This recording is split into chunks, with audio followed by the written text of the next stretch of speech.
నమస్కారం. నా పేరు చిట్యాల శ్వేత. తెలంగాణ సాయుధ పోరాట యోధురాలు చాకలి ఐలమ్మ మనవడు రామచంద్రం గారి కోడల్ని. మాది పాలకుర్తి. చిట్యాల రామచంద్రం గారు పాలకుర్తిలో 22 సంవత్సరాలు సర్పంచ్గా పనిచేశారు.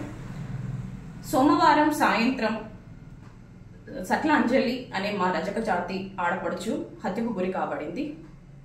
ఆమె చాలా కార్యక్రమాల్లో కళాకారిణిగా పాల్గొన్న సందర్భాలు ఉన్నవి. ఆమె ఈరోజు మా మధ్య లేకపోవడం చాలా బాధాకరము. అయితే ఈ విషయంలో చాలా మంది ప్రింట్ మీడియా, ఎలక్ట్రానిక్ మీడియా, అలాగే సోషల్ మీడియాలో ఒక దుష్ప్రచారం వస్తుంది. ఆమె చాకలి ఐలమ్మ ముని మనవరాలు అని.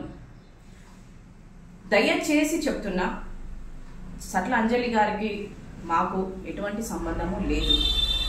ఐలమ్మ కుటుంబానికి కానీ సట్ల అంజలికి ఎటువంటి సంబంధం లేదు. ఆమె ఐలమ్మ ముని మనవరాలు కాదు.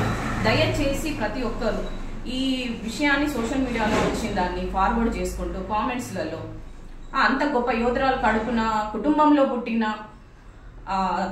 మహిళకు ఇలాంటి కూతురు పుట్టడం ఏమిటి అని ఒక కామెంట్స్ చూస్తుంటే మాకు చాలా బాధాకరంగా ఉన్నది. దయచేసి చెప్తున్నా, ఐలమ్మ గారికి సట్లంజలికి ఎటువంటి సంబంధము లేదు.